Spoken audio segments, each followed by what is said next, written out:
As transaminases AST e ALT, bem como a gama-glutamiltransferase e a fosfatase alcalina, são enzimas que fornecem informações importantes sobre a saúde do fígado.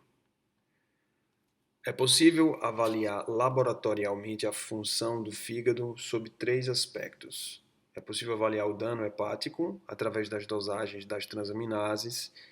É possível avaliar o sistema hepatobiliar pela dosagem de fosfatase alcalina, gama-GT e bilirrubinas, e também a função secretória, ou seja, a função hepática propriamente dita, né, a capacidade de síntese do fígado, a gente avalia dosando proteínas totais e frações e também através do exame do coagulograma. Tá? Então vamos falar um pouco sobre como avaliar laboratorialmente o dano hepático. Então, para isso, a gente vai analisar as transaminases, a AST e a ALT, e aí é importante observar a distribuição tecidual dessas enzimas. Então, a gente pode ver que essas enzimas são encontradas em diversos tecidos, porém em quantidades distintas. A AST, por exemplo, ela é encontrada em grande quantidade no coração e no fígado. Então, comparado com o soro, a atividade de AST é mais de 7.000 vezes maior nesses tecidos. Portanto, a AST deve ser um marcador sensível para o dano hepático, muito embora não seja possível distinguir situações onde está havendo também dano de células cardíacas, como no infarto agudo do miocárdio. Por outro lado, a ALT é uma enzima mais hepatoespecífica, uma vez que ela é encontrada em grande quantidade no fígado quando comparado aos demais tecidos. É importante também observar a localização intracelular dessas enzimas. Então, a alanina aminotransferase, a ALT, ela é encontrada apenas no citoplasma, enquanto que a aspartato aminotransferase pode ser encontrada tanto no citoplasma quanto na mitocôndria. Inclusive, a fração mitocondrial corresponde a 80% do total da atividade de AST de um hepatócito. Então, diante de uma situação de dano hepático, a velocidade com que o fígado libera essas enzimas para o sangue difere. Então, por exemplo, dependendo do tipo de dano, as velocidades de liberação serão diferentes. Então, em situações de dano agudo, como no hepatite fulminante, por exemplo, a liberação de ALT, que é a enzima encontrada apenas no citoplasma, tende a ser mais acentuada do que a de AST. Enquanto que em doenças crônicas, como no caso da cirrose, como você tem eventos de morte celular programados, né? Você tem a ativação das vias de apoptose e de necrose, a gente acaba tendo uma liberação mais importante e mais efetiva de AST, gerando um aumento mais acentuado na AST. Então, do ponto de vista clínico, pode ser interessante avaliar simultaneamente as duas enzimas, e isso é feito através do coeficiente de De Hits. Então, o coeficiente consiste simplesmente na razão AST-ALT.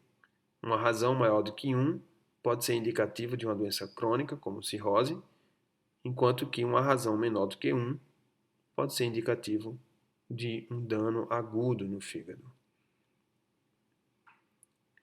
O método de dosagem dessas enzimas é bastante semelhante. Então, como essas enzimas elas catalisam o mesmo tipo de reação, que é reação de transaminação. Então, no caso da ALT, né, a ALT, essa enzima, ela vai transferir o grupamento amino da alanina, que é o aminoácido, para o cetoglutarato, que é o alfa-cetoácido. Então, a alanina vai se transformar em piruvato e o cetoglutarato se transforma em glutamato. E aí, o piruvato vai ser acoplado na segunda reação que é uma reação de redução. Então, o piruvato vai ser reduzido a lactato. Como poder redutor, a gente tem a utilização do NADH.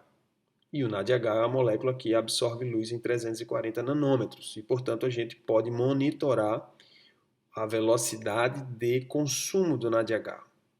Então, a reação, o método de dosagem para ST funciona de forma análoga, mudando apenas o par aminoácido e alfa-cetoácido. Para avaliar a função secretora do fígado, utiliza-se geralmente a fosfatase alcalina, a gama-GT e bilirrubinas. Essas enzimas, elas vão informar sobre lesão colestática. Tá? Então, isso é possível em virtude da localização peculiar que essas enzimas têm dentro do hepatócito. Então, elas estão localizadas na membrana dos hepatócitos, mais especificamente na face canalicular da membrana plasmática. Então, quando tem obstrução do ducto biliar, seja por um tumor ou seja por cálculo na vesícula biliar, esse conteúdo, o conteúdo da vesícula biliar, que é rico em sais biliares, vai solubilizar e fragmentar a membrana plasmática do hepatócito, liberando de imediato, em grande quantidade, essas enzimas. Isso fica mais claro nesse esquema, onde a gente mostra realmente a distribuição dessas enzimas, e a gente pode observar que tanto a fosfatase alcalina, aqui em verde, quanto a gama-glutamiltransferase, a gama-GT, aqui em laranja, elas se concentram nessa face do hepatócito que está em contato com o canalículo biliar.